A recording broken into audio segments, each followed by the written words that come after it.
Hello, what's up, everybody? It is me again, and this is your girl or Princess Yanja in the building, baby. I am back again with another video, and I'm talking about already. So, guys, do press the subscribe button. So, I'm just gonna give you 8 ways of making money in South Africa in the year 2020.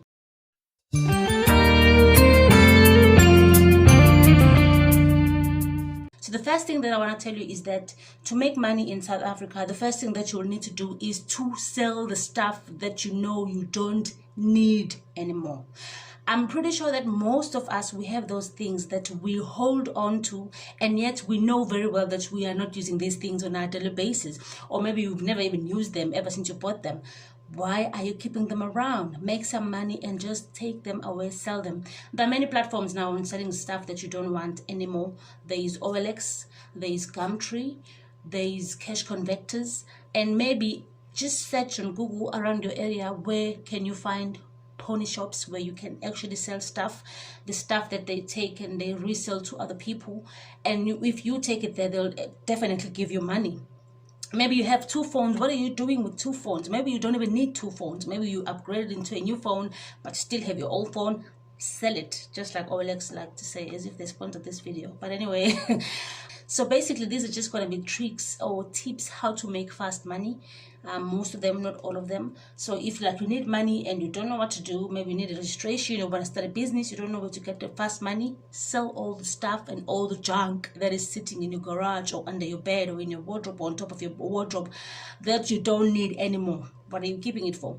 Okay. So the second thing that I'd like to share with you guys, which is the most amazing thing, I feel like in South Africa, maybe anywhere in the world, if you have property, if you have a house, a space, land, you are wealthy.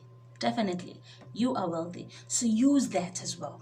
Use it. Are you renting a flat that you feel like it is big enough to fit 2 people? Find a partner or find a roommate. That's what you call it.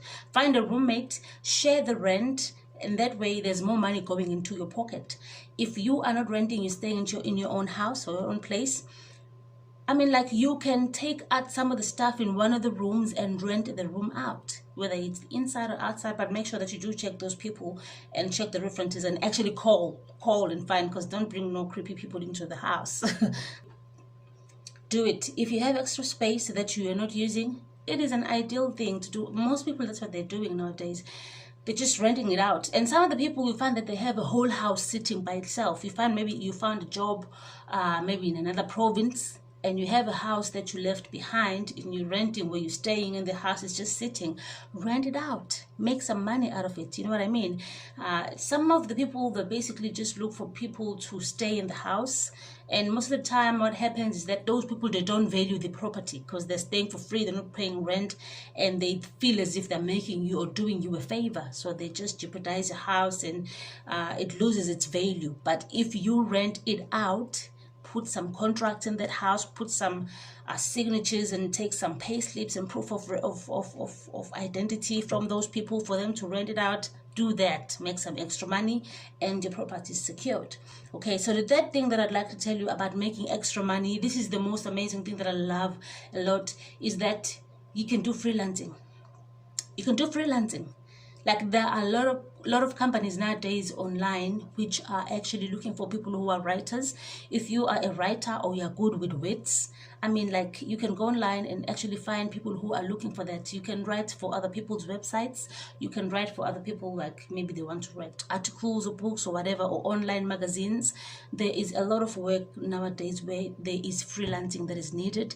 If you feel that you are good with that, why not do it? Extra money at the comfort of your house, or maybe you can do it as an extra job on the side. More money for you in a short space of time. So you can think about it. Freelancing, it doesn't even have to be writing. Whatever skill that you have, if you're good at what you're doing but you feel like it's not bringing you money, offer the people out there your work. Offer them, tell them that you have this particular skill, and charge them money, and they pay you. Okay, so yeah, that is the third thing. The fourth thing that you can do is actually use your hobby as an income source, or as a source of income. Use your hobby as a source of income. How do you do that? You know that you're good at cooking. You know that you're good at drawing. You know that you're good at knitting, or maybe at crochet or sewing. Why don't you turn your hobby into something that can bring you money? Advertise that stuff. Show your friends on WhatsApp. Show your friends on Facebook. Share it with the world and people around you. And you can find that people are actually looking for people who are having the ability or the skill or the talent that you have. So yeah, you can turn your hobby into some money-making machine. If you're cooking, cook for somebody. Cook and take food to the nearest offices next to you, or in the nearest factories or whatever that is next to you. We are always close to people who are doing some work. Maybe it's the school, the clinic.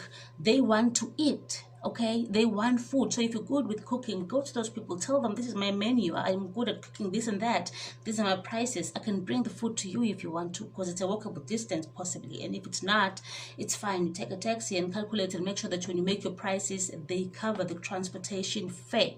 Okay, just use your hobby to make some extra money. Simple and straightforward, and so amazing. Okay, so another thing that you can do is to actually babysit. I don't want to lie to you, there was a year where I was truly thinking about this. This was when I just had my baby, and I could not work. I was not working, basically. Not that I could not, I was not disabled, but I was not working. And so I had my baby, and my baby was small, and I used to feel like, I wish I can just do something. But then, you know, it's hard when you have a baby to go and find a job sometimes. You know, other situations are not the same, especially when you're out of your home. You don't have your mom next to you to watch your child, because usually we trust our moms more than anybody else with our children. But anyway, you know, so when you are having a baby, or maybe you're just good with children, even if you don't have a baby, if you're good with children and you have extra space, which is safe, because this is the most important thing. When you are going to have a child in a house, make sure that your house is child proofed. You can actually babysit for extra money. You know what I mean? Like, if your neighbors, definitely in your neighborhood, there is definitely somebody who have a child or more than one per person. So imagine if you can find like 2-3 moms who actually want somebody they can trust, who are not far from their houses, who can actually watch babies for them. You can actually babysit and make some extra money out of it. Okay, so another thing is that you can pet sit as well. I know there are people who are crazy and insanely in love with pets, and they would make sure that they don't leave them alone when they're traveling or going to work, or maybe like they have a dog. You know, a dog every once in a while, almost every day, a dog have to be taken out for a walk. Okay, so you can do that. You can baby sit a pet. Okay, it's not a baby, you can pet sit. You can sit a pet, or you can take it for a walk for some money at the exchange from the owner. You can actually create a product or a service and be the first person to be providing that service and make money out of it. So guys, thank you so much for staying tuned in until this time. So from me to you, all I can say is I'll see you on the flip side. Bye.